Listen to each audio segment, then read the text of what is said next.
নমস্কার বন্ধুরা, গল্পের হাটে আপনাদের সকলকে স্বাগত জানাই। বন্ধুরা, গল্পের হাটে আমার আজকের নিবেদন তপন সেনের রচিত গল্প অদৃশ্য দরজা। গল্পটি শুনে ভালো লাগলে অবশ্যই ভিডিওটি লাইক, কমেন্ট, শেয়ার আর আমার চ্যানেলটিকে সাবস্ক্রাইব করে দেবেন। তাহলে চলুন বন্ধুরা, ভিডিওটি শুরু করা যাক। গল্প পাঠে আমি বৈশালী, আর আপনারা শুনছেন আজকের গল্প অদৃশ্য দরজা। আমার নাম তন্ময় মিত্র, থাকি গোল পার্কের কাছে। আমি 2 বছর আগে অঙ্কে MA পাশ করেছি এবং বর্তমানে ফলিত গণিতে রিসার্চ করছি। মনে হয় আরও বছর 2-এর মধ্যে PhD ডিগ্রি পেয়ে যাব। আমার বড়দা চিন্ময় মিত্র আমার চেয়ে প্রায় 17 বছরের বড়। তিনি 10 বছর আগে আমেরিকায় যান এবং বর্তমানে সেখানকার স্থায়ী বাসিন্দা। বড়দার একটি মাত্র সন্তান, কিন্তু সে আর 5 জনের মতো স্বাভাবিক নয়। দেশে ছেলের কোনো রকম চিকিৎসার সুবিধে হলো না দেখে তিনি ভেবেছিলেন বিদেশে হয়তো কিছু একটা ব্যবস্থা হতে পারে। চিকিৎসার ব্যাপারে সেখানেও বিশেষ কোনো সুবিধে হলো না, কিন্তু দাদা বৌদি বরাবরের মতো আমেরিকাতেই থেকে গণিতে PhD করে বর্তমানে তিনি আরেকটি বিশ্ববিদ্যালয়ে অধ্যাপনা করছেন। আমার সেজদার নাম মৃন্ময় মিত্র। সেও আমার চেয়ে প্রায় 10 বছরের বড় এবং সেও গণিতে MA। সেজদাও কলকাতার একটি কলেজের অঙ্কের অধ্যাপক। আমার বাবা বালিগঞ্জের একটি স্কুলে অঙ্ক শেখাতেন। অঙ্ক এবং শিক্ষকতার প্রতি অনুরাগ আমরা সকলেই বোধহয় উত্তরাধিকার সূত্রে পেয়েছি। PhD ডিগ্রির পর আমারও শিক্ষকতার লাইনে থাকার ইচ্ছে। MA পড়তে পড়তে একটি ছেলের সঙ্গে আমার পরিচয় হয়। তার নাম কৌশিক রায়। কৌশিকও আমার মতো ফলিত গণিতে রিসার্চ করছে। ছেলেবেলায় আমার বিশেষ কেউ বন্ধু ছিল না। আমি স্কুলের গণ্ডি পেরোনোর আগেই বড়দা বিদেশে চলে যান। মেজদাও আমার চেয়ে অনেক বড়। তাদের সঙ্গে আর কতখানি ঘনিষ্ঠতা সম্ভব? কৌশিককে পেয়ে আমি একই সঙ্গে বন্ধু এবং ভাই পেলাম। গণিত ছাড়াও কৌশিকের অন্য একটা দিকে বেশ ন্যাক আছে। ইতিমধ্যেই কৌশিককে ছোটোখাটো একজন শখের ডিটেকটিভও বলা চলে। আমাদের পাড়ায় রবিন রাহা নামে এক ভদ্রলোক থাকেন।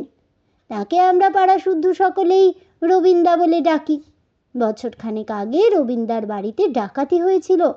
পুলিশ কিছুতেই সেই ডাকাতির কিনারা করতে পারছিল না। কৌশিক সমস্ত ঘটনা শুনে ওই অনুমানের জোরে ডাকাত দলের সর্দারকে খুঁজে বের করেছিল। কৌশিকের সাহায্যে পুলিশ যখন ডাকাতের দলকে গ্রেফতার করলো, তখন আমরা আশ্চর্য হয়ে দেখলাম ওরা আমাদের সকলেরই বিশেষ চেনা বন্ধু, স্থানীয় কয়েকটি ছেলে। আমি ঘটনাটিকে রাহাবাড়ির রহস্য নাম দিয়ে গোয়েন্দা গল্পের কায়দায় লিখে রেখেছি। আশা করি অদূর ভবিষ্যতে কোনো মাসিক পত্রিকায় সেই গল্প ছাপা হবে।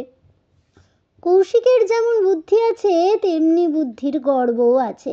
আমার সঙ্গে যখন ওর অল্প স্বল্প ঘনিষ্ঠতা হলো এবং ও যখন জানলো আমরা মোট 3 ভাই এবং আমি সবচেয়ে ছোট, ও হঠাৎ একদিন বলে উঠল, নিশ্চয়ই তোমার দাদাদের নাম চিন্ময় এবং মৃন্ময়।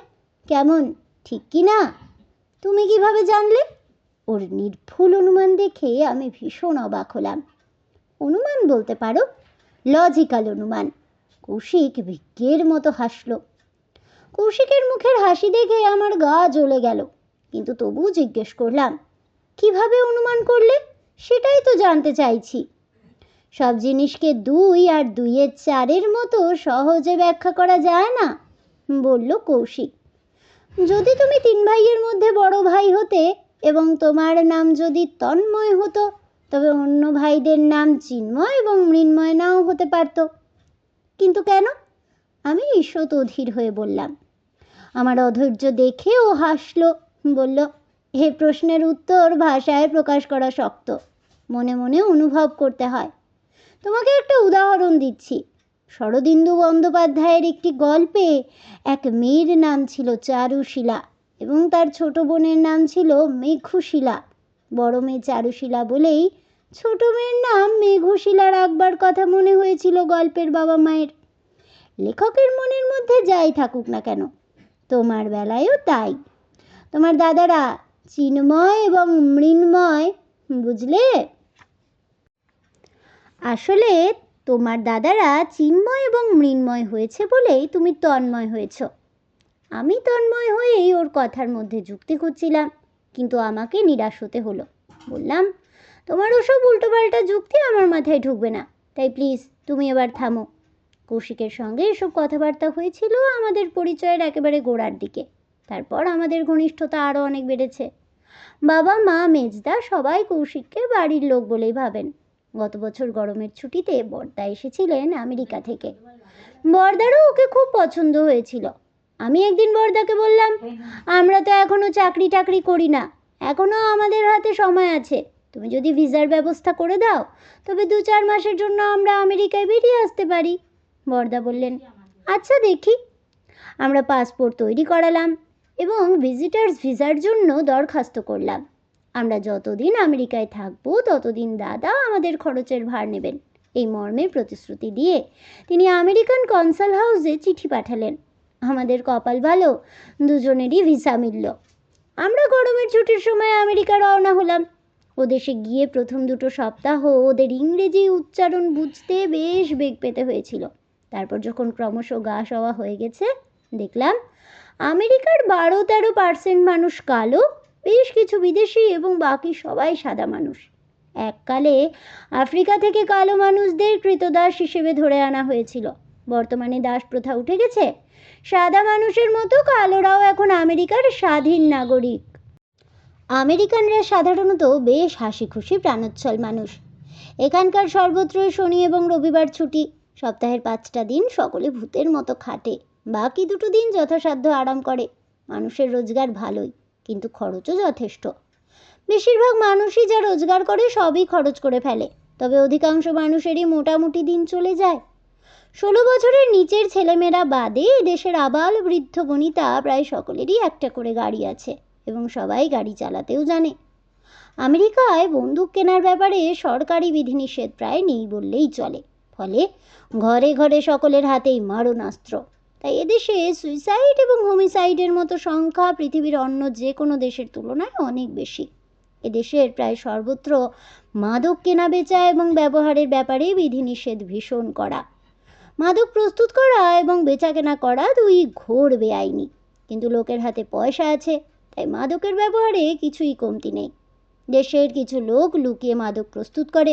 তাছাড়া মেক্সিকো এবং দক্ষিণ আমেরিকার কয়েকটি দেশ থেকে নিয়মিতভাবে প্রচুর পরিমাণে মাদকদ্রব্য বেআইনি পথে দেশে ঢোকে। যারা ধরা পড়ে তাদের কঠিন শাস্তি হয়, কিন্তু মাদকের ব্যবহার এবং চোরা কারবার কোনোটাই মোটেই কমেনি। আমেরিকার রাস্তাঘাট খুব পরিষ্কার পরিচ্ছন্ন। সারা দেশে অসংখ্য রেস্তোরাঁয় খাবার লোকের সংখ্যা পৃথিবীর অন্য দেশের তুলনায় অনেক বেশি। খাবারে ভেজাল নেই এবং সব খাবারেই অল্প বিস্তর ভিটামিন মেশানো থাকে। তাই এদেশে পা দেবার 15-20 দিনের মধ্যেই আমরা দুজনেরই স্বাস্থ্য ফিরল। সপ্তাহের 5 দিনই বর্দা এবং বৌদি দুজনেই সারাদিন কাজে ব্যস্ত থাকেন। ছেলের জন্য একজনকে সবসময় বাড়িতে থাকতে হয়, তাই ওরা নিজেদের রুটিন সেইভাবে সাজিয়ে নিয়েছেন। বর্দা দিনের বেলায় ইউনিভার্সিটিতেই থাকেন, বিকেলে বাড়ি আসেন। বৌদি দিনের বেলায় বাড়ি থাকেন।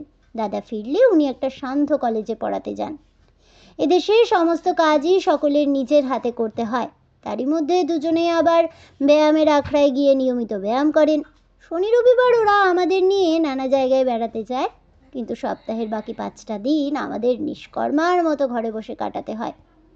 আমি একদিন বর্দাকে বললাম, আমাদেরও ব্যায়ামের আখড়ায় নিয়ে চলো। সারাদিন খাবার ঘুমানো ছাড়া কোনো কাজ নেই, আমরা বসে বসে শুধুই ভুঁড়ি বাগাচ্ছি। বর্দা বললেন, নট আ ব্যাড আইডিয়া, আজই চল, তোদেরও জিমের মেম্বার বানিয়ে নি। জিম মানে জিমনাশিয়াম, অর্থাৎ ব্যায়ামের আখড়া। ওখানে গিয়ে আমরা দুজনেই একেবারে হকচকিয়ে গেলাম। একেবারে এলাহি ব্যাপার। বিরাট একটা বিল্ডিংয়ের মধ্যে সবই আছে। বিল্ডিংটা আগাগোড়া শীততাপ নিয়ন্ত্রিত। বিল্ডিংয়ের মধ্যে চারপাশ জুড়ে হাঁটবার ট্রেল। ব্যায়ামাগারটা 2 তলায় ভাগ করা। নিচের তলায় গোটা মেঝেটা পালিশ করা চকচকে কাঠের তক্তা দিয়ে ঢাকা। সেখানে ছোট মাপে ভলিবল, বাস্কেটবল ইত্যাদি কয়েকটি খেলা প্র্যাকটিস করার ব্যবস্থা আছে। ওপরের তলায় মাঝখানটা ফাঁকা। পুরো বিল্ডিং ঘিরে চারপাশ দিয়ে হাঁটবার ট্রেল, একদিকে অনেকটা জায়গা জুড়ে নানা ধরনের ব্যায়ামের মেশিন। বিল্ডিংটা এত বড় যে হাঁটবার ট্রেল ধরে মাত্র 8বার চক্কর মারলেই 1 মাইল বা 1.6 কিলোমিটার হাঁটা হয়ে যায়। বর্দার সঙ্গে আমরা যখন ওখানে গিয়ে পৌঁছলাম তখন বেলা প্রায় 5টা বাজে। গিয়ে দেখি ভেতরে অসংখ্য লোক, বেশিরভাগই নানা ধরনের ব্যায়ামে ব্যস্ত। কাউন্টারের সামনে কিছু চেয়ার এবং সোফা পাতা, কিছু লোক আবার সেখানে বসে জটলা করছে। কাউন্টারের ভেতরে বসে আছেন এক ভদ্রলোক, বয়স বর্দার মতোই, 40-42। বর্দা তাকে বললেন, Jim, this is my brother Tanmoy Mitra and this young man is his friend, his name is Kaushik Roy. আমাদের দিকে ফিরে ইংরেজিতে বললেন, ইনি হচ্ছেন জেমস সেলার, আমাদের ইউনিভার্সিটিতে পড়ান, আমার বিশেষ বন্ধু এবং এই জিমের একজন মালিক। একটু ঘনিষ্ঠতা হলেই এদেশের সবাই সবাইকে নাম ধরে ডাকে এবং পুরো নামটা মাপে একটু ছোট করে নেওয়া এদের রেওয়াজ। যার নাম রবার্ট তাকে সবাই বব বলে, রিচার্ডকে বলে ডিক বা রিচ বা রিচি, জেমসকে বলে জিমি বা জিম। দেখলাম মিস্টার হেলার বর্দাকে চেন বলে ডাকছেন। চিন্ময়ের জায়গায় চেন শুনে আমার বেশ হাসি পেয়ে গেল। উনি আমাদের নাম দুটো ঠিকভাবে উচ্চারণ করতে চেষ্টা করলেন কয়েকবার, শেষে হাল ছেড়ে দিয়ে আমাকে ডাকলেন ট্যান বলে এবং কৌশিকের কোষ। আমরা 3-4 মাসের জন্য জিমের মেম্বার হব শুনে উনি বেজায় খুশি হলেন। বললেন, তোমরা চেনের লোক, তোমাদের আমি সস্তায় করে দিচ্ছি। অবশ্য সস্তার হিসেবটা দেখে আমাদের মাথা ঘুরতে লাগলো, কিন্তু বর্দা কোনো কথা বললেন না। পকেট থেকে একটা ক্রেডিট কার্ড বের করে দাম মিটিয়ে দিলেন। দেখলাম ব্যায়ামটা হলো নেশার মতো। প্রথম কটা দিন গা হাত পা টনটন করতে লাগলো বটে, কিন্তু 5-7 দিন পর থেকে মনে হতে লাগলো জিমে না গেলে আমাদের পেটের ভাত হজম হবে না। জিমে ভর্তি হওয়ার 20-22 দিন বাদে আমরা অনুভব করলাম আমাদের খিদে বেড়ে গেছে, কিন্তু শরীর থেকে কিছু মেদ ক্রমেই ঝরে যাচ্ছে। রাতের ঘুম আগের তুলনায় অনেক গাঢ় হয়েছে। মোটের ওপর শরীরটা আগের চেয়ে অনেক বেশি ফিট হয়ে গেছে। আমেরিকায় পা দেওয়ার পর প্রায় 40 দিন কেটে গেল। জিমটা বর্দার বাড়ি থেকে দূরে নয়, আমরা দুজন হেঁটেই যাতায়াত করি। সেদিন বিকেলে জিমে গিয়ে হাঁটবার ট্রেল ধরে আমরা দুজনে বেশ জোর কদমে হাঁটছিলাম। হঠাৎ আমার পেছন থেকে কৌশিক চেঁচিয়ে উঠল, এ কি? আমি পেছনে তাকিয়ে দেখি কৌশিক হঠাৎ দাঁড়িয়ে পড়েছে। হাঁটবার ট্রেলের উল্টো দিকে দুটো দেওয়াল যেখানে মিলেছে সেই দিকে তাকিয়ে ও হাঁ করে দাঁড়িয়ে আছে। আমি ঘাড় ঘুরিয়ে ওদিকে একবার তাকিয়ে দেখলাম, বিশেষ কিছু চোখে পড়ল না। আমি ওর দিকে ফিরে বললাম, কি হলো? কৌশিক এবার মুখ ফিরিয়ে আমার দিকে চেয়ে দেখল। দেখি আর মুখ লাল হয়ে উঠেছে, নাকের পাশটা ফুলে উঠেছে। আমি অবাক হয়ে আবার বললাম, কি ব্যাপার? কৌশিক ট্রেলের উল্টো দিকে আর একবার চেয়ে দেখল, তারপর আমার হাত ধরে দ্রুত এগিয়ে নিয়ে গেল সেদিকেই। উল্টো দিকে পৌঁছে 2 দেওয়ালের মাঝখানে গিয়ে দাঁড়িয়ে পড়ল কৌশিক। বারবার চারদিকে চেয়ে চেয়ে দেখতে লাগলো, তারপর দেওয়ালে কান পেতে কিছু শোনার চেষ্টা করলো। আমি আবার বললাম, কি হয়েছে সে কথা বলবি তো? 1 মিনিট আগে ঠিক এই জায়গাটা থেকে একটা লোক হঠাৎ অদৃশ্য হয়ে গেছে, কিন্তু চেয়ে দেখ এখানে কোনো দরজা নেই, বলল কৌশিক। তারপরও দেওয়ালের গায়ে হাত বুলিয়ে দেওয়ালটাকে পরীক্ষা করতে লাগলো। তুই ঠিক দেখেছিস তো? আমার তো কিছু চোখে পড়েনি। আমি আবার বললাম, তোরা কি চোখ কান খুলে চলাফেরা করিস যে সব জিনিস চোখে পড়বে? বিরক্ত হয়ে কৌশিক বলল। এমন সময় ট্রেলটার ওপাশে দরজার সামনে জিমের মুখ দেখতে পেলাম। তিনি চেঁচিয়ে বললেন, ট্যান, কোষ, তোমরা হাঁটছো না কেন? ওখানে দাঁড়িয়ে দাঁড়িয়ে কি করছো তোমরা? কৌশিক এখানে হঠাৎ? আমার কথার মাঝখানে বাধা পড়ল। কৌশিক চেঁচিয়ে বলল, হঠাৎ আমার মাথাটা কেমন ঘুরে গিয়েছিল, তাই দেওয়ালে ঠেস দিয়ে 1 মিনিট দাঁড়িয়েছিলাম। কৌশিকের কথা শেষ হতে না হতেই জিম ট্রেলের এপাশে চলে এসেছিলেন। একবার কৌশিকের কপালে হাত দিয়ে শরীরের উত্তাপ পরীক্ষা করলেন, তারপর ভুরু কুঁচকে বললেন, হঠাৎ শরীর দুর্বল হলো কেন? এখন সিজন চেঞ্জের সময়, ফ্লু হয়নি তো? কে জানে, গতকাল এক বন্ধুর বাড়ি বেড়াতে গিয়েছিলাম আমরা, গিয়ে দেখি তার ছেলের ফ্লু হয়েছে। সেখান থেকেই হঠাৎ ইনফেকশন হয়ে গেল কিনা কে জানে। অম্লান বদনে মিথ্যে কথা বলল কৌশিক। আমার দিকে ফিরে বলল, মনে হচ্ছে শরীরটা তেমন ভালো নেই, চল তন্ময় আজ আমরা বাড়ি ফিরে যাই। জিম একটুক্ষণ ভুরু কুঁচকে দাঁড়িয়ে রইলেন, তারপর বললেন, ফ্লুয়ের তো বিশেষ কোনো ওষুধ নেই, প্রচুর ফ্লুইড খেও। তারপর হেসে বললেন, ফ্লুয়ের প্রতিষেধক ফ্লুইড। আমরা জিমের কাছে বিদায় নিয়ে রাস্তায় এসে দাঁড়ালাম। হাঁটতে হাঁটতে কৌশিককে জিজ্ঞেস করলাম, মিথ্যে কথা বললি কেন? কৌশিক হেসে বলল, প্রয়োজনে মিথ্যে বলতে দোষ নেই। আমি 2 দিন ধরে বুঝতে পারছি আখড়াটার কোথায় যেন একটা গোলমাল আছে। আমার অনুমান যদি সত্যি হয় এবং তার সঙ্গে যদি জিমের যোগাযোগ থাকে, তবে ওর কাছে সত্যি বললে ক্ষতি হতে পারত। আখড়াটাই কিসের গোলমাল বলে মনে হচ্ছে? আমি জিজ্ঞেস করলাম। গন্ধ গন্ধ বলে উঠল কৌশিক। গন্ধ? তার মানে? আমি ঘুরু কুচকে বললাম, গন্ধ মানে গন্ধ, গাঁজার গন্ধ। গাঁজা বা কোকেন, ওই ধরনের যে কোনো নেশার জিনিস যে এদেশে নিষিদ্ধ তা তো জানিস। কই, আমি তো কখনো গাঁজার গন্ধ পাইনি। পাবি কিভাবে? তোরা যে শুধু চোখ কান বন্ধ করে চলাফেরা করিস তা নয়, তোদের সব ইন্দ্রিয়ের দরজায় বন্ধ থাকে, অধীর হয়ে বলল কৌশিক।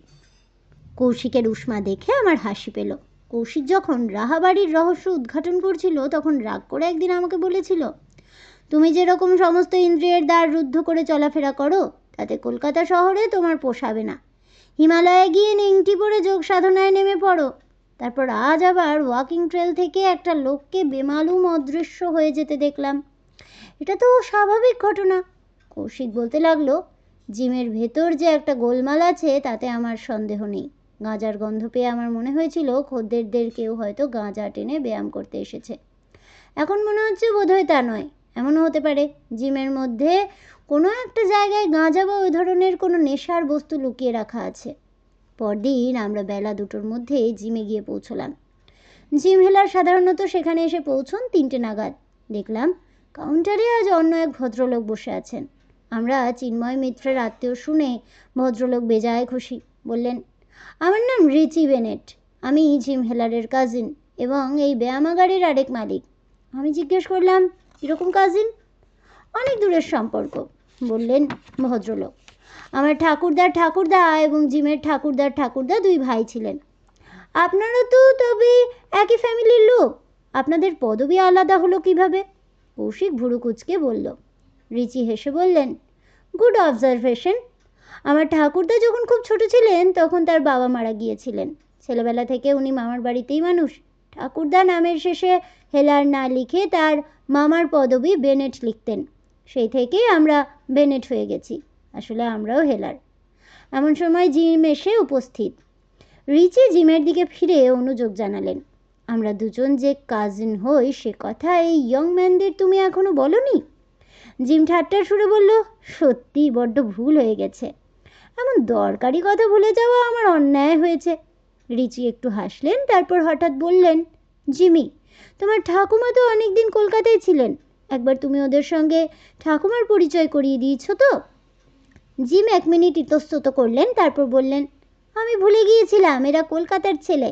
যাই হোক, পরশু রবিবার ট্যানি আর কোষ তোমরা দুজনে আমার ঠাকুমার বাড়িতে ডিনারে যাবে। সন্ধ্যে 7টা নাগাদ চলে এসো। চেন যদি ব্যস্ত না থাকে তাকেও টেনে এনো। রিচির দিকে ফিরে বললেন, রিচি, তুমি এসো যদি সময় করতে পারো। রিচি ঘাড় নাড়লেন, কোনো উপায় নেই ভাই, তুমি তো জানোই উইকেন্ডে আমি ছেলে মেয়েদের দেখতে যাই। জিম একটা কাগজে ঠাকুমার ঠিকানা লিখে আমার হাতে দিলেন। আমরাও ওদের কাছ থেকে বিদায় নিয়ে ওয়াকিং ট্রেলের অন্যদিকে এগিয়ে গেলাম। দেখলাম যে দরজা দিয়ে ট্রেলটার ভেতরে ঢুকতে হয় সেটা বন্ধ। রিচি এগিয়ে এসে বললেন, সরি, দরজাটা এখন বন্ধ আছে, ট্রেলটাকে পরিষ্কার করা হচ্ছে। যে ভেতরে কাজ করছে সে 3টে নাগাদ বেরিয়ে আসবে। তোমরা ততক্ষণ অন্য ব্যায়াম করো। মিনিট 15 বাদে ওয়াকিং ট্রেলের দরজা খুলে যে বেরিয়ে এলো তার চেহারা দেখে আমি চমকে উঠলাম। কৌশিকেরও দিকে চেয়ে দেখি সেও ভুরু কুচকে লোকটার দিকে তাকিয়ে আছে। লোকটা অন্তত 6.5 ফুট লম্বা এবং সে অনুপাতে স্বাস্থ্যবান। সাধারণত এই দেশের লোকেরা আমাদের তুলনায় অনেক বেশি লম্বা, কিন্তু 6.5 ফুট দৈর্ঘ্যের মানুষ রাত দিন চোখে পড়ে না। কৌশিক আমার দিকে চেয়ে নিচু গলায় বলল, এই ব্যাটাকেই কাল অদৃশ্য হয়ে যেতে দেখেছিলাম। বুঝতে পারছি বেআইনি ব্যাপারের সঙ্গে ওর যোগাযোগ আছে। প্রশ্ন হলো, ও কার লোক? জিমের না রিচির, নাকি দুজনেরই, অথবা অন্য কোনো মালিকের? আমরা কথা বলতে বলতে ওয়াকিং ট্রেলের ভেতরে ঢুকে পড়লাম। কৌশিক আরও একবার লোকটার অদৃশ্য হয়ে যাওয়ার জায়গাটাকে পরীক্ষা করলো, কিন্তু কোনো গুপ্ত দরজা বা ওই জাতীয় কিছুই কোনো মতেই খুঁজে পেল না। পরদিন সকালের কাগজে দেখি ওই শহরেই এক চোরা কারবারি খুন হয়েছে। এদেশে খুনোখুনি সবসময় লেগেই আছে। সুইসাইড, হোমিসাইড এবং অ্যাক্সিডেন্টে এদেশে প্রচুর লোক মারা যায়। কাগজে দুটো দুর্ঘটনার খবরও ছাপা হয়েছে। কৌশিক বলে উঠল, হবেই তো। যে দেশের প্রত্যেকটি লোকের একটা করে গাড়ি আছে এবং মুষ্টিমেয় 2-4টে লোক বাদে সকলের হাতেই বন্দুক আছে, সেখানে ইচ্ছাকৃত এবং অনিচ্ছাকৃত দুর্ঘটনা তো ঘটবেই। কাগজে লিখেছে, পুলিশের ধারণা জন অ্যালেন নামে একটি লোক 25 টন কোকেন কিনেছিল কোনো এক দুষ্ট চক্রের কাছ থেকে, কিন্তু দাম মেটাতে গাফিলতি করছিল। খুব সম্ভবত সেই কারণেই সে গুপ্ত আততায়ীর হাতে নিহত হয়েছে। পুলিশ এখন সে আততায়ীকে খুঁজছে। সেদিন রাতে ঘরে বসে আমি আর কৌশিক ঘটনাটা নিয়ে আলোচনা করছিলাম। কৌশিক বলল, এই মুহূর্তে জিমের সঙ্গে যুক্ত যে 3টে লোককে আমরা সন্দেহের তালিকায় ফেলতে পারি তারা হলো জিম হেলার, রিচি বেনেট এবং ওই বিরাট লোকটা। এদের মধ্যে কে অপরাধী? অথবা এদের দুজনের মধ্যেই আততায়ী রয়েছে, অথবা 3জনই একসঙ্গে দুষ্টচক্রের পার্টনার, কিংবা বাইরের কোনো লোক। কৌশিক চিন্তিত মুখে বলে উঠল, তন্ময়, এ ব্যাপারে তোর কি মনে হয়? আমি ম্লান হেসে বললাম, কে জানে ভাই, তবে বিরাট লোকটাকে দেখলেই মনে হয় ও বজ্জাত। কিন্তু জিম এবং রিচি দুজনেই তো সাদাসিধে ভদ্রলোক। ঠিক ঠিক, অন্যমনস্কভাবে ঘাড় নাড়ল কৌশিক। মুখ দেখে তো মনে হয় দুজনেই পারফেক্ট জেন্টেলম্যান, কিন্তু অধিকাংশ ক্ষেত্রে মানুষের মুখ দেখে তার মনের ভাবটা বোঝা যায় না। এই এক সমস্যা। বিশেষ করে কেউ যদি চেষ্টা করে মনের ভাব গোপন করতে চেষ্টা করে, তবে তার মনের কথা বোঝা প্রায় অসম্ভব। আমি হঠাৎ উত্তেজিত হয়ে বলে উঠলাম, জন অ্যালেন নামে ওই যে লোকটা খুন হয়েছে, তোর কি মনে হয় সেও এই ঘটনার সাথে যুক্ত ছিল? জানি না, হতেও পারে, আবার নাও হতে পারে। যাকগে, অনেক রাত হলো, চল এবার শুয়ে পড়ি। কৌশিক চিন্তাকুল মুখে উঠে দাঁড়ালো। শনিবার সন্ধেবেলা আমরা জিম হেলারের ঠাকুমার বাড়িতে গেলাম। মহিলার বয়স 85 পেরিয়েছে, শরীরে নানা রোগ, কিন্তু মাথা একদম ঠিক। তার সঙ্গে কথা বলে জানলাম ওর জন্ম ইংল্যান্ডে। যে সময় উনি কলকাতায় গিয়েছিলেন তখনও ভারত স্বাধীন হয়নি। উনি টানা 7 বছর কখনো দিল্লিতে কখনো কলকাতায় কাটিয়েছেন। দিল্লির কুতুব মিনার, লালকেল্লা, আগ্রার তাজমহল, কলকাতার মনুমেন্ট, মিউজিয়াম, চিড়িয়াখানা, সব কথাই বললেন। 65-70 বছর আগেকার কথা, কিন্তু কিছুই ভোলেননি। কৌশিক বলল, আপনি ইংল্যান্ডের মানুষ, আপনি এদেশে কী সূত্রে এলেন? ঠাকুমা হাসলেন, তারপর জিম হেলারের দিকে ফিরে চাইলেন। জিম বললেন, আমার দাদু এদেশ থেকে কলকাতায় গিয়েছিলেন দ্বিতীয় মহাযুদ্ধের শেষের দিকে। ওখানে গিয়ে মিস মেরি অস্টিন নামে এক ব্রিটিশ মহিলার সঙ্গে তার পরিচয় হয়েছিল। কয়েক বছর বাদে মেরি অস্টিনকে বিয়ে করে তিনি দেশে ফিরে আসেন। সেই মিস মেরি অস্টিনই বর্তমানকালের এই মিসেস মেরি হেলার। বলেই হাসি মুখে ঠাকুমার দিকে আঙুল তুলে দেখালেন জিম। খাওয়া দাওয়ার পর আমরা 4জন যখন চায়ের কাপ হাতে নিয়ে সোফার ওপর গিয়ে গ্যাঁট হয়ে বসেছি, এমন সময় টেলিফোন বেজে উঠল। জিম গিয়ে টেলিফোন তুলে বললেন, হ্যালো। 1 সেকেন্ড বাদে আমার হাতে রিসিভার তুলে দিয়ে বললেন, তোমার ফোন? বর্দার ফোন? উনি জিজ্ঞেস করলেন, আমরা কখন ফিরব? আমরা ফিরলে উনি আর বৌদি 8 ঘন্টার জন্য একটু বেরোবেন। হঠাৎ কি একটা দরকার পড়েছে। আমি মিসেস হেলারকে বললাম, আপনারা সবাই গল্প করুন, আমি চলি। তুমি যাবে কিভাবে? জিজ্ঞেস করলেন জিম। হেঁটেই যাব, এটুকু তো পথ, আমার 5 মিনিটও লাগবে না। না না, তোমায় হাঁটতে হবে না, আমাকেও এখন উঠতে হবে, আমি তোমাকে নামিয়ে দিয়ে যাচ্ছি, বললেন জিম। কৌশিক বলল, আমিও তাহলে উঠি, বলেই আড়মোড়া ভেঙে উঠে দাঁড়ালো। মিসেস হেলার কৌশিককে বললেন, তোমার এত তাড়া কিসের? তুমি আর একটু বসো, বরং আরও 1 কাপ চা খাও। কৌশিক আবার ধপ করে সোফাটার ওপর বসে পড়ল। আমি ওকে বললাম, আমি তাহলে এগোই, তুই হেঁটেই চলে আসিস। কৌশিক ঘাড় নাড়ল। আমি জিমের সঙ্গে বাইরে বেরিয়ে গেলাম। কৌশিক ফিরল ঘণ্টাখানেক বাদে। ফিরেই জামা কাপড় ছেড়ে একেবারে বিছানায় আশ্রয় নিল। ওর চেহারা দেখে আমি একটু অবাক হলাম। ওর মুখে চোখে যেন একটা চাপা উত্তেজনা। আমি বললাম, তোর মুখ দেখে মনে হচ্ছে কিছু একটা ঘটেছে। একটা গল্প শুনে এলাম, বলল কৌশিক, কিন্তু গল্পটার সঙ্গে বর্তমান ঘটনার যোগ আছে কিনা বুঝতে পারছি না। গল্পটা কি শুনি? আমি বললাম। মিসেস হেলার বললেন, তাদের ফ্যামিলিতে বংশ পরম্পরায় একটা বিরাট হিরে ছিল। রিচির বাবা জিমের বাবার ভালো মানুষের সুযোগ নিয়ে বছর 25 আগে সেটা হাতিয়ে নিয়েছিলেন। কিন্তু জিম এতই ভালো যে ফেরত চাওয়া তো দূরে থাক, সে রিচির কাছে কোনোদিন সে হিরেটার উল্লেখ পর্যন্ত করেনি। তাহলে জিমই ভালো এবং রিচি মন্দ, তাই কি মনে হচ্ছে? আমি জিজ্ঞেস করলাম। তা জানি না, গল্পটা সত্যি কিনা তাও তো আমাদের জানা নেই। কৌশিক পাশ ফিরে শুতে শুতে বলল, এমনকি এও তো হতে পারে আমাদের এই গল্প শোনানোর জন্য জিম তার ঠাকুমাকে শিখিয়ে রেখেছিল। পরদিন টিভিতে দুপুর 12টার খবর শুনে আমরা দুজনে আঁতকে উঠলাম।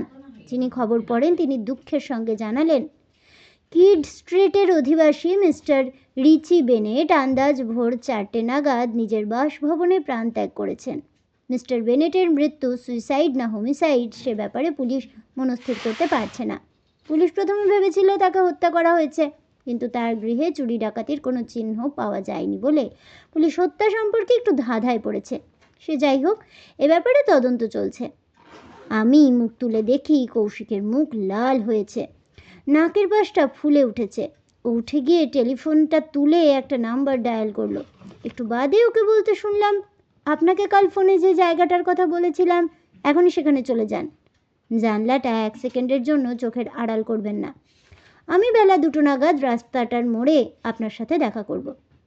আমি অবাক হয়ে বললাম, কাকে ফোন করলি? কৌশিক বলল, পুলিশকে। আমি বললাম, পুলিশের সঙ্গে কখন যোগাযোগ করলি? গতকাল। চল আমরা স্নান করে খেয়ে নিই, তারপর একসাথে জিমে যাব। আমরা যখন জিমের কাছাকাছি গিয়ে পৌঁছলাম তখন প্রায় 2টো বাজে। হঠাৎ দেখি আমাদের পাশে আরও একজন ভদ্রলোক হাঁটছেন। বুঝলাম সাদা পোশাকের পুলিশ। কৌশিক কখন এদের সঙ্গে যোগাযোগ করলো কে জানে। কৌশিক আমাকে বলল, তন্ময় তুই ভেতরে যা, আমি এই ভদ্রলোকের সঙ্গে একটু ওদিকে যাচ্ছি, একটু বাদেই আসবো। একটু বাদে মানেই আমার বুক ধড়ফড় করতে লাগলো। একটু বাদে মানে বড় জোর 1 ঘন্টা, মানে 3টের মধ্যে। মনে নেই 3টে নাগাদ ওয়াকিং ট্রেলের দরজা খুলে যায়। তুই এখন কোথায় যাচ্ছিস? ওই যে রেস্তোরাঁটা দেখতে পাচ্ছিস ওটার দোতলায়। বলল। আমি একবার ভুরু কুঁচকে ওর দিকে চেয়ে দেখলাম, তারপর জিমের ভেতর ঢুকলাম। কাউন্টারে গম্ভীর মুখে বসে আছেন মিস্টার রিচ। উনিও জিমের এক মালিক। 2-3 দিন ওকেও কাউন্টারে দেখেছি। বললেন, একটা দুঃসংবাদ আছে, আমাদের বন্ধু এবং পার্টনার রিচি বেনেট আজ ভোরে নিজের বাসভবনে মারা গেছেন।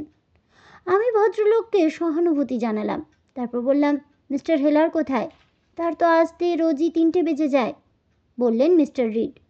বেলা 2:30 নাগাদ হন্তদন্ত হয়ে জিমে এসে ঢুকলো কৌশিক, সেই সঙ্গে সাদা পোশাকের পুলিশ এবং অন্য একটি লোক। তৃতীয় লোকটি বেজায় ঢ্যাঙা, জিমের সেই বিরাট লোকটার চেয়েও লম্বা, বোধহয় 7 ফুটের কাছাকাছি। সাদা পোশাকের পুলিশ ভদ্রলোকটি পকেট থেকে নিজের পরিচয়পত্র বের করে মিস্টার রিডকে দেখালেন। তারপর বললেন, এক্ষুনি ওয়াকিং ট্রেলের দরজাটা খুলে দিন। আমরা বাইরে থেকে ওয়াকিং ট্রেলের জানলা দিয়ে যা দেখেছি তা মোটেই স্বাভাবিক ঘটনা নয়।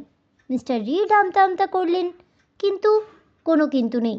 যদি বিপদে পড়তে না চান এখনই ট্রেলটা খুলে দিন, দৃঢ়স্বরে বললেন পুলিশটি। তারপর আমাদের সঙ্গে ভেতরে চলুন, যদি নির্দোষ হন আপনিই সরকার পক্ষে সাক্ষী হবেন। ভদ্রলোক আর দ্বিরুক্তি করলেন না। মিস্টার রিড কি হাতে নিয়ে দ্রুত পায়ে গিয়ে ওয়াকিং ট্রেলের দরজা খুলে দিলেন। আমরা সবাই জোর কদমে এগিয়ে গেলাম ট্রেলের উল্টো দিকে। লম্বা লোকটিকে কৌশিক বলল, দেওয়ালটার গায়ে সিলিংয়ের কাছাকাছি তাকিয়ে দেখুন, একটা বোতাম দেখতে পাচ্ছেন? লোকটি 1 মিনিট দেওয়ালটার গায়ে খোঁজাখুঁজি করলো, তারপর বলল, এই যে পেয়েছি, নিশ্চয়ই এটাই বোতাম, বোতাম টিপুন। বলেই অন্য ভদ্রলোকের দিকে ফিরে বলল, কৌশিক রিভলভার লোড করুন, দরকার হলে গুলি করবেন। লম্বা লোকটি বোতাম টিপল, একটা অদৃশ্য দরজা খুলে গেল। কৌশিক এবং রিভলভার হাতে পুলিশের লোক একই সঙ্গে ঢুকলেন ভেতরে।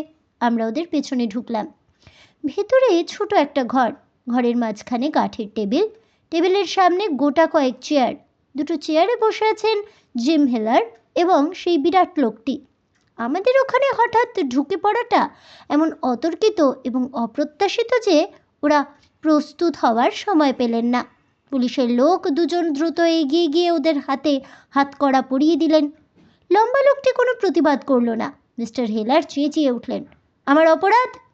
অপরাধ? অপরাধ কি একটা স্যার? কৌশিকের মুখ বিদ্রূপে বঙ্কিম হলো।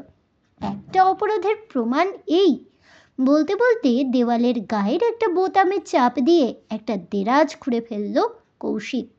ভেতর থেকে বিরাট সাইজের একটা প্যাকেট বের করতে করতে বলল, এটা হলো কোকেনের প্যাকেট, একটু খুঁজলে গাঁজার প্যাকেটও পাওয়া যাবে।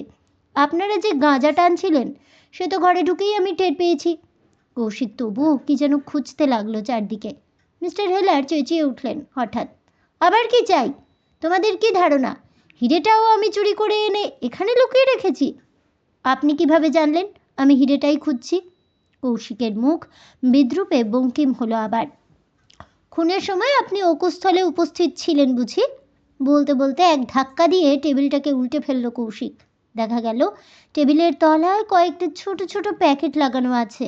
একটা প্যাকেট থেকে বেরোলো সেই হিরেটা, যার জন্য প্রাণ দিতে হয়েছে রিচি বেনেটকে। কৌশিক পুলিশের হাতে হিরেটা তুলে দিতে দিতে বলল, বেআইনি নেশার জিনিস তো ঘরের চারদিকেই ছড়ানো আছে, এখন হত্যার মোটিভটাও পাওয়া গেল। খোঁজ নিয়ে দেখুন, আমার মনে হচ্ছে জন অ্যালেনের হত্যাকারীও এই সঙ্গেই ধরা পড়ে গেল। আমাকে আপনাদের আর দরকার হবে কি? পুলিশের লোকটি হাত বাড়িয়ে কৌশিকের সঙ্গে করমর্দন করে বললেন, আর দরকার হবে বলে মনে হয় না। অপরাধের যথেষ্ট প্রমাণ ইতিমধ্যেই পাওয়া গেছে, আপনাকে অসংখ্য ধন্যবাদ। কৌশিক হেসে বলল, ইউ আর ওয়েলকাম। তারপর আমার হাত ধরে এগিয়ে গেল দরজার দিকে। সেদিন রাত্রিরে খাওয়া দাওয়ার পর আমরা চায়ের কাপ হাতে নিয়ে বাইরের ঘরের সোফার উপর বসেছিলাম। আমাদের কাছে পুরো ঘটনাটা বলার পর কৌশিক জিজ্ঞেস করল, আর কোনো প্রশ্ন আছে কি? বরদা বললেন, অদৃশ্য দরজাটা দেওয়ালের ঠিক কোন জায়গায়? তোমরা কিছুতেই খুঁজে পেলে না কেন? কৌশিক হাসল, বলল, এদেশের প্রায় সব ঘরের দেওয়ালেই রঙিন ওয়ালপেপার দিয়ে মুড়ে রাখা হয় বলেই এটা ঘটেছে। ওয়াকিং ট্রেলের দেওয়ালেও রঙিন কাগজ লাগানো আছে, সেজন্যই খোঁজাখুঁজি করেও দরজার এক্স্যাক্ট লোকেশন ধরতে পারিনি। দরজা খোলার বোতামটা যে দেওয়ালের অনেক ওপরের দিকে, সেটা অবশ্য আমি অনেক আগেই অনুমান করেছিলাম। আমি যদি ওই লোক দুটোর মতো লম্বা হতাম তবে আগেই বোতামটা খুঁজে পেতাম। আমি বললাম, পুলিশের লোকটা মিস্টার রিডকে তখন বলল, ওয়াকিং ট্রেলের জানলা দিয়ে তোরা কিছু একটা দেখেছিস, যা কিনা স্বাভাবিক নয়। সেটা কি? আমরা লম্বা লোকটাকে ওই ঘর থেকে বেরোতে দেখেছি, বলল কৌশিক, এবং হাত তুলে বোতাম টিপে দরজা দিয়ে আবারও ভেতর ঢুকতে দেখেছি। টেবিলের তলায় হিরেটা লুকোনো আছে কিভাবে জানলে? আমি আন্দাজ করেছিলাম ওটা ওই ঘরেই থাকবে। আমরা যখন ঘরের মধ্যে ঢুকি তখন জিমকে টেবিলের তলাটা হাতড়াতে দেখেছিলাম। আমি আবার বললাম, জিম হেলার ওই লোকটাকে নিয়ে জিমের মধ্যে বসে বেআইনি ব্যবসা চালাচ্ছিল, আর কেউ কি টের পায়নি? আমার ধারণা পার্টনাররা কেউ গোপন ঘরের অস্তিত্বের কথা জানতই না। আমি কাল জিমের ঠাকুমার কাছ থেকে জানতে পেরেছি বিল্ডিংটা জিমই আগে লিজ নেয়, তারপর মাস তিনেক পর অন্য সব পার্টনার একে একে ওর সাথে যোগ দেয়।